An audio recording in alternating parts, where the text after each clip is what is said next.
Each empty hut confirmed she was in control. The village women whispered when they saw her, "There's a curse on that family. No woman can survive there. That compound swallows wives whole." But Chidi, foolish, hopeful, eternally obedient Chidi, decided to marry again. 7 times is a charm, someone joked nervously at the market. They had no idea how right they were. The 7th time would be different. Not because of luck. Not because of fate. But because the 7th wife was not like the others. She was coming. And she had a plan. The compound gate creaked open. Nneka walked in carrying her belongings balanced perfectly on her head, her step steady and sure. The other wives had arrived nervous, eager to please, desperate to make a good impression. Nneka arrived, observant. Her eyes swept across the compound, taking in every corner, every detail, every shadow. She noted where Mama Adi stood watching her. She noticed Chidi hovering anxiously near his mother. She saw everything. Mama Adi crossed her arms and muttered just loud enough to be heard, "Another one. Let's see how long this one lasts." Nneka set down her belongings and bowed low. Respectful. Proper. But when she rose, there was something in her eyes, calm, measuring, calculating. She wasn't looking at Mama Adis like a victim looks at a predator. She was looking at her like a hunter studies prey. Day 3, first test. Nneka prepared jollof rice for dinner, her first major meal for the family. She plated it carefully and placed it before Mama Adis. Mama Adis didn't even taste it. She pushed the plate away with disgust. "You call this jollof rice? My grandson's vomit looks better." This was the moment. This was where it always started. Tears. Apologies. Trembling. But Nneka smiled. Calm. Unbothered. "Mama, I apologize. Tomorrow I will cook it exactly as you teach me. Please, show me your method." Mama Adis blinked, thrown off balance. I don't have time to teach you." "Then I will learn by watching you cook," Nneka said sweetly. "I'll wake early tomorrow and observe everything you do." The trap was set so smoothly Mama Adis didn't even see it. If she refused, she admitted she had no method, she just wanted to criticize. If she agreed, she had to actually teach, which meant no more vague complaints. Nneka wasn't arguing. She was cornering. Week 2, the pattern breaks. Mama Adis decided to escalate. Late one night, she banged on Nneka's door. "Fetch water from the stream. Now." It was midnight. The stream was far. The path was dark. This was a classic torment tactic, designed to humiliate, to break the spirit, to make the woman protest so Mama Adis could accuse her of disobedience. Nneka simply stood, wrapped her cloth, and said, "Yes, Mama." No complaint. No tears. Just compliance. She returned an hour later with 2 clay pots. One she placed at Mama Adis' door. The other she set aside. "Mama," she said softly, "I thought you might be thirsty after staying awake to test me." Mama Adis stared at the water pot. The other wives had cried. Had protested. Had begged. This one adapted. And countered. Month 1, the shift. Mama Adis realized with growing unease, this one doesn't break. Doesn't cry. Doesn't run. She escalated her tactics. During a gathering with neighbors, she announced loudly, "This worthless girl my son married. I don't know what use she is." The neighbors turned, expecting to see a broken, humiliated wife. Instead, Nneka smiled warmly and said, "Yes, I'm still learning to be worthy of this great family. Mama's standards are very high, as they should be. I'm blessed to have such a dedicated teacher." The neighbors nodded approvingly. How humble she is. How patient you are, Mama Adis, to teach her. Nneka looked humble, eager, grateful. Mama Adaeze looked harsh. Cruel. Like a bully picking on someone who only wanted to learn. For the first time in years, Mama Adaeze felt it, the slight shift in the air, the subtle change in how people looked at her. She was losing control. Mama Adaeze didn't know it yet, but she had finally met her match. Nneka wasn't running away.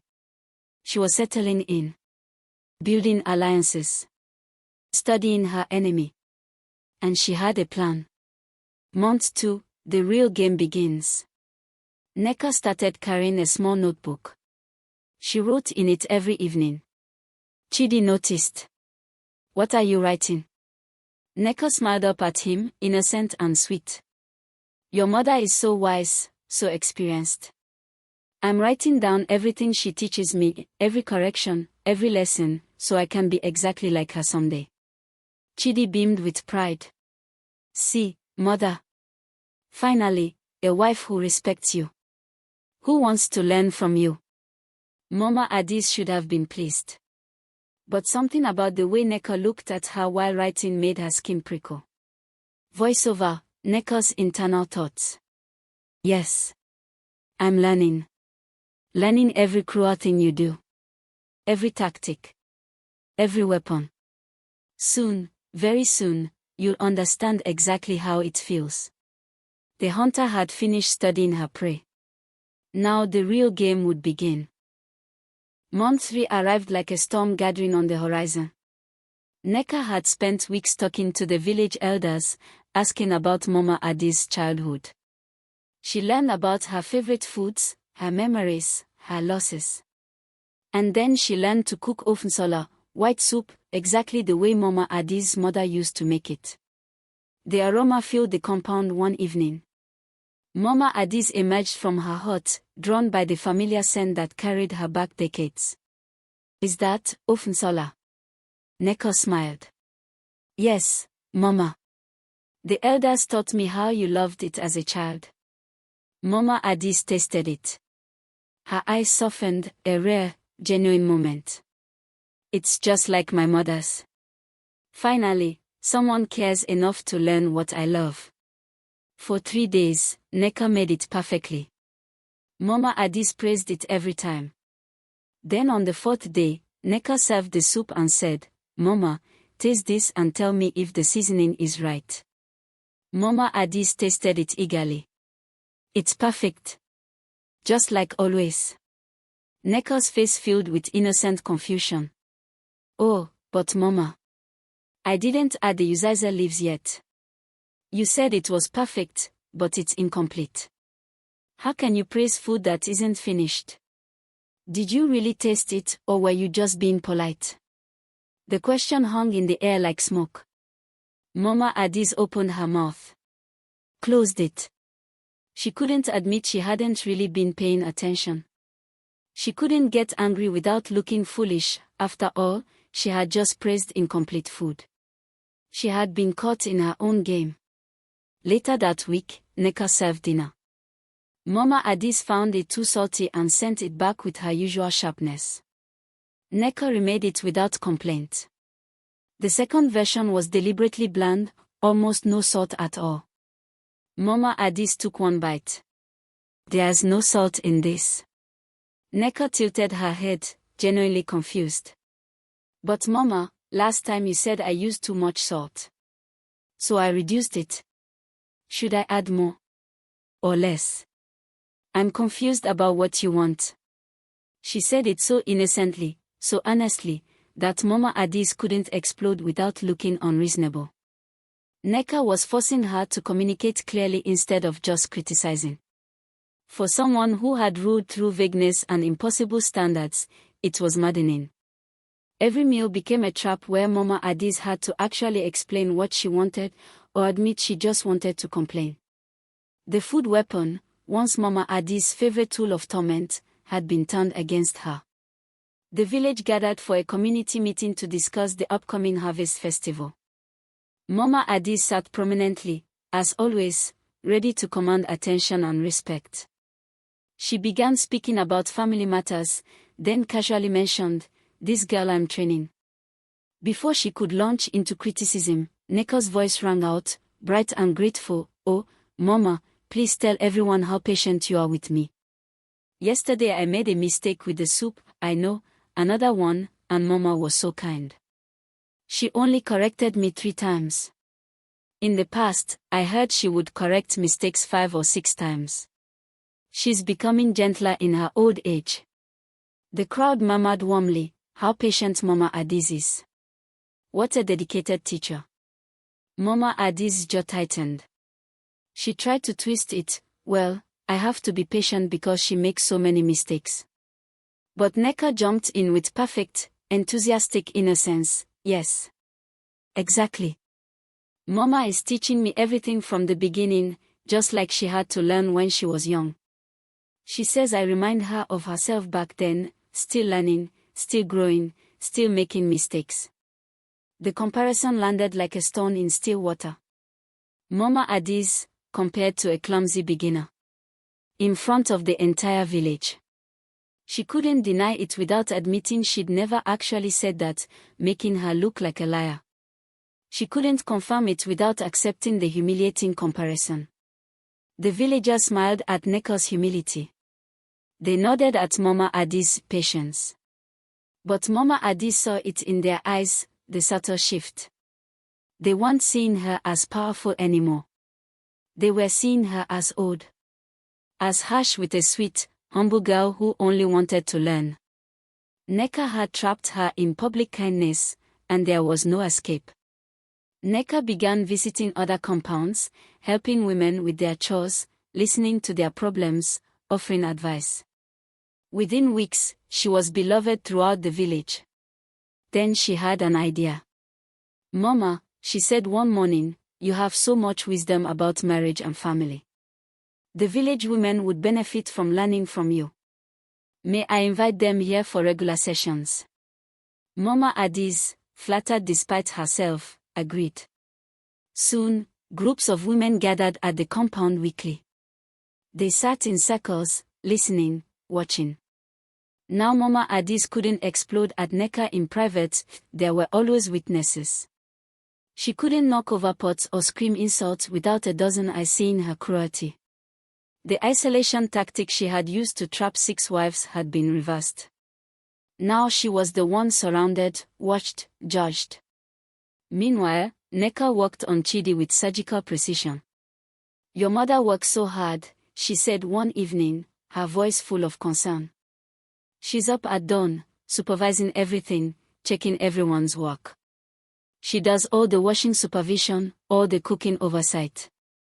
Should a woman her age be working this much?" Chidi frowned. He'd never thought about it.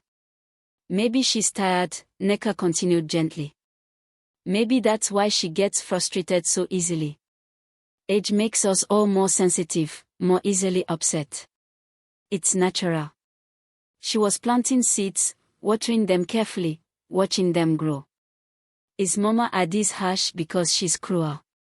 Or because she's old and tired and overwhelmed? The line blurred. Chidi started noticing. "Mother, perhaps you should rest more. You seem stressed." Mama Adaeze snapped at him, which only confirmed what Neka had suggested. The trap was tightening like a rope around prey that doesn't realize it's already caught. And Neka? She smiled sweetly, took notes in her little book, and waited. The real confrontation was coming. Mama Adaeze lay awake at night, staring at the ceiling of her hut, her mind racing. She saw it now, clearly, terrifyingly. Neka wasn't just surviving. She was dismantling everything. Brick by brick, word by word, smile by smile, Neka was taking apart the power structure that had taken Mama Adaeze decades to build. The next morning, she summoned Chidi with urgency. "This woman is dangerous." Mama Adaeze hissed, gripping her son's arm. "Can't you see what she's doing? She's turning everyone against me." Chidi blinked, genuinely confused. "Mother, what are you talking about? Everyone says she's wonderful. The whole village praises her. The women love her. And she respects you completely. She writes down everything you teach her. That's the trick. Mama Adee's voice rose, desperate. That's exactly the trick. Can't you see it? But Chidi couldn't see it. Or wouldn't. To him, Nneka was perfect, the wife who finally understood how to honor his mother. Mama Adeeze realized with cold dread, she was alone in this fight. The final attack. If subtlety wouldn't work, then overwhelming force would. Mama Adeeze decided to destroy Nneka the way she had destroyed all the others, with a blow so devastating, so publicly humiliating, that no recovery was possible. She planted her gold beads, the ones her own mother had given her, in a corner of Nneka's belongings. Then she waited for the perfect moment. The next market day, when villagers gathered in the compound to sell goods, Mama Adee's voice suddenly rang out like a war drum. Stop! Everyone stop! The crowd turned. Mama Adeeze stood trembling with theatrical rage, holding her gold beads high. This thief, she pointed at Nneka. I welcomed her into my home, treated her like a daughter, and she steals from me. My own mother's beads. The villagers gasped. In their culture, being called a thief was a death sentence to one's reputation. Women had been driven from villages for less. This was the kill shot. The final, devastating blow. Mama Adeeze expected tears. Panic. Denial. A collapse. Then Nneka would run, just like the others, and Mama Adeeze would be vindicated, powerful, in control once more. Actual outcome. Nneka stood perfectly still. Her face showed no panic. No tears. No fear. She simply looked at Mama Adeeze with those calm, measuring eyes and said, Mama, if you found your beads in my belongings, then I must have taken them. The crowd murmured, shocked by the admission. But Nneka continued, her voice gentle and confused, I don't remember doing so. I don't recall ever touching your beads, but your word is truth. You are the elder. You know more than I do. She paused, tilting her head with innocent inquiry. Please, Mama, tell me when I took them. What day was it? What time? Was anyone else present? I want to remember clearly so I can seek forgiveness properly and make amends in the right way. The logic was devastatingly simple. If Mama Adeeze said she found them in Nneka's things, she had to admit she'd been searching through Nneka's private belongings, suspicious behavior. If she couldn't say when or how the theft happened, the accusation looked baseless. And Nneka hadn't denied anything, she'd simply asked for details so she could repent properly. The trap was perfect. The villagers exchanged glances. Something didn't add up. Thieves deny. They cry. They run. They don't calmly ask for details so they can apologize better. Elder Okonkwo, the oldest and most respected man in the village, stepped forward. His voice was careful, measured. Mama Adeeze, did you see her take the beads? Mama Adee's mouth opened. Closed. I found them. Where exactly? The elder pressed. In the corner of her sleeping area. Out in the open, someone asked. Well, it was partially hidden. But visible enough that you saw them. The questions came faster. Why would a thief hide something so poorly? Why would Nneka, who had been nothing but careful and clever for 5 months, suddenly become careless? Why were the beads in such an obvious spot? The lie unraveled like one cloth. The villagers' eyes shifted from Nneka to Mama Adeeze. The pattern was finally visible to everyone. Nneka had won again. But more importantly, much more importantly, the village now saw the truth. They saw what Mama Adeeze was. What she had always been. Mama Adeeze stood alone, her final weapon broken in her hands, her reputation cracking like dried earth. Mama Adeeze was cornered. And a cornered animal is most dangerous. But so is a woman with a plan. And Neko's plan was only just beginning. The news spread through the village like wildfire. Neko was pregnant. Women all related. Men congratulated Chidi. Even Mama Adaeze had to smile, had to pretend joy. It was a grandchild, after all. To show anything less than happiness would expose her completely. But privately, alone in her heart, Mama Adaeze felt terror grip her heart. A pregnant woman had status, protection, sacred importance. And Neko, clever, patient, strategic Neko, would use every bit of it. The breaking point. It began on an evening when Mama Adaeze was truly exhausted. Her back ached from years of hard work. Her joints hurt. Her age, which she had always hidden behind authority and force, now showed in every movement. She sat down heavily for dinner, grateful just to rest. Neko placed a bowl of soup before her, Mama Adaeze's favorite, the aroma rich and comforting. Mama Adaeze lifted her spoon, her stomach growling with hunger. Mama, wait. Neko's hand reached out and took the bowl away. This soup. I think it has too much pepper. Let me remake it. Mama Adaeze blinked, confused. It's fine. No, Mama. Neko's voice was gentle but firm. You taught me that fine isn't good enough. You taught me that only perfect will do. I'll remake it. She walked away, dumping the soup into the waste pit. Mama Adaeze sat there, waiting. 1 hour passed. Her hunger grew. 2 hours. Her stomach cramped with emptiness. Finally, Neko returned with a fresh bowl. Mama Adaeze, desperate now, reached for it immediately. Mama, wait. Taste it first. Is it too salty? Tell me honestly. It's fine, Neko. Mama Adaeze's voice cracked with frustration and hunger. But Mama. Neko's face showed innocent confusion. You said fine about the last soup too, and then you said it needed to be remade. I don't know what fine means anymore, Mama. You taught me to pursue perfection. Show me what that means. The words echoed across years. This was exactly what Mama Adaeze had done to Ngozi. The same tactic. The same cruelty dressed as high standards. The next day. Mama, Neko said sweetly, we need water from the stream. Please fetch some. Mama Adaeze's head snapped up. Me? I'm the mother of this house. I don't fetch water. Neko's face showed nothing but innocent confusion. Yes, Mama. And you taught me that everyone must work. Don't you remember? When Amara was sick with fever, you still made her fetch water. You said, no one is above work.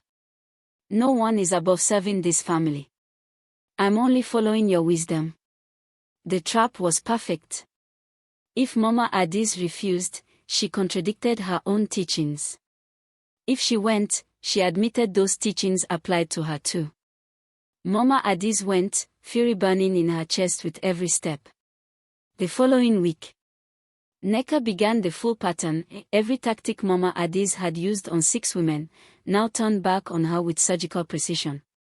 The village takes notice. Women whispered at the stream, is Neko being cruel to her? Or is she teaching a lesson? Maybe she's showing Mama Adaeze how it feels.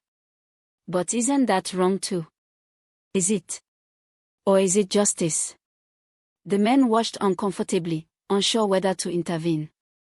This was women's business, but it had grown too large to ignore. Yet no one stopped it. Deep down, they all wanted to see where this would go. They wanted to see if the tyrant would finally understand. Month 7, the final mirror.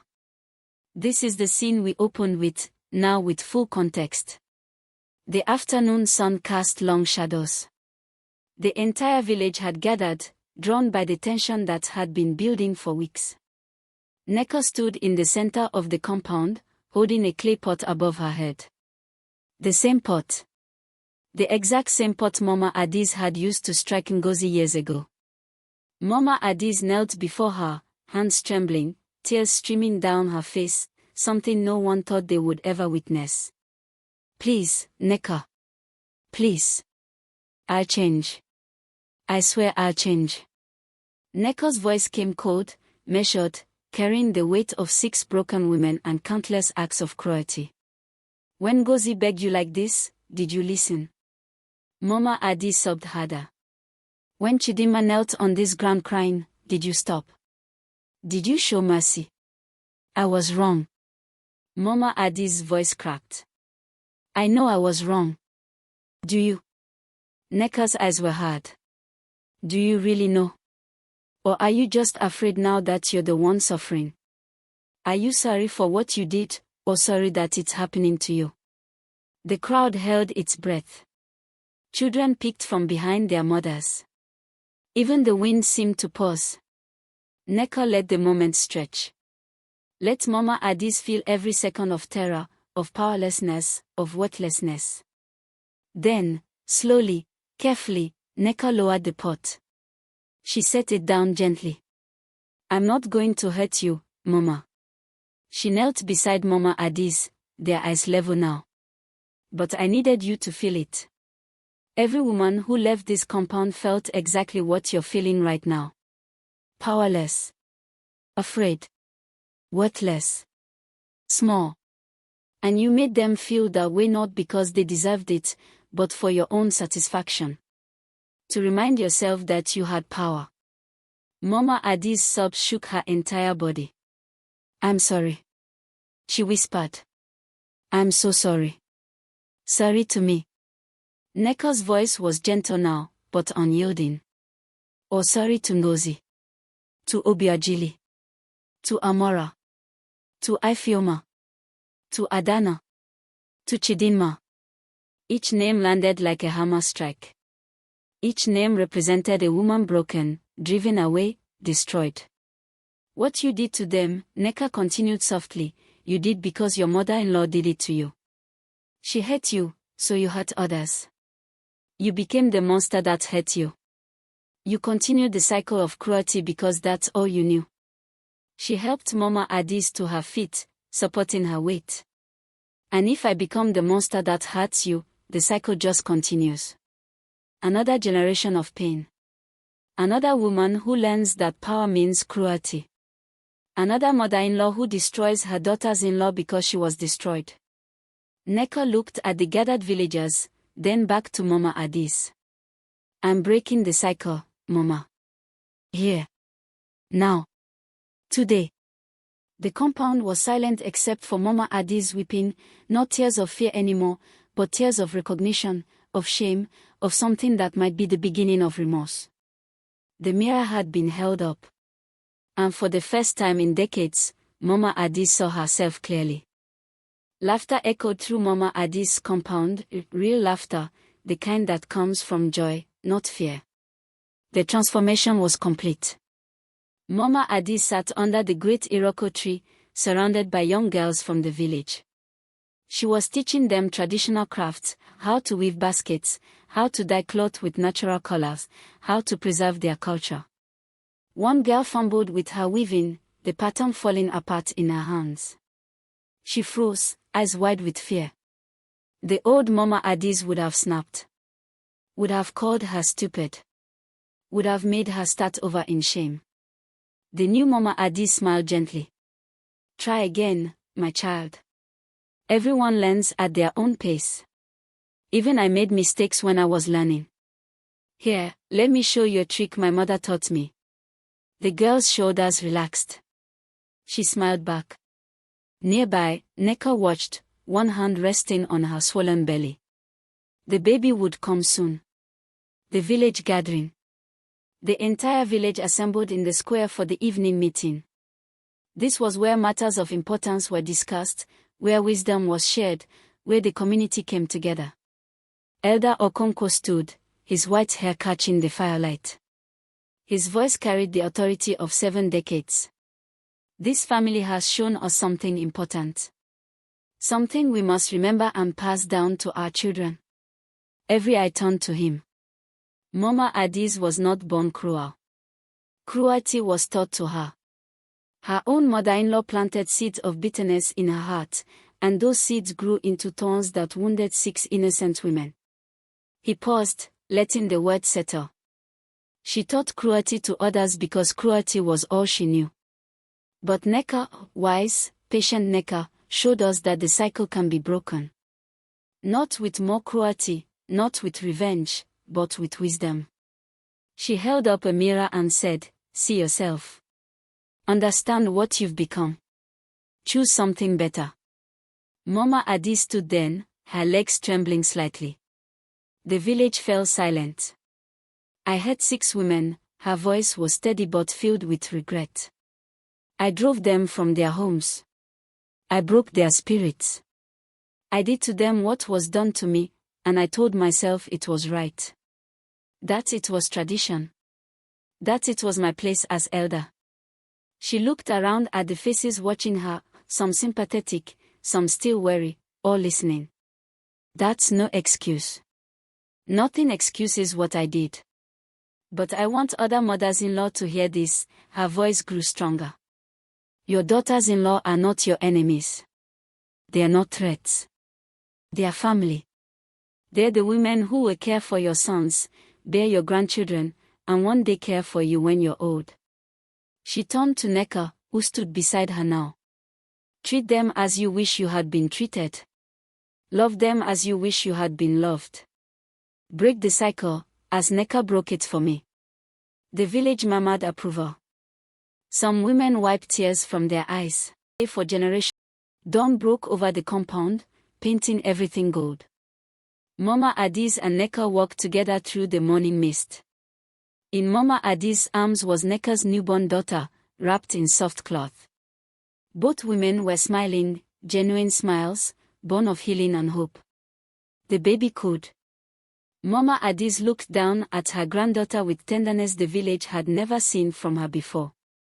What will you name her? Someone asked. Nneka and Mama Adaeze spoke together, Oluchi. God's work.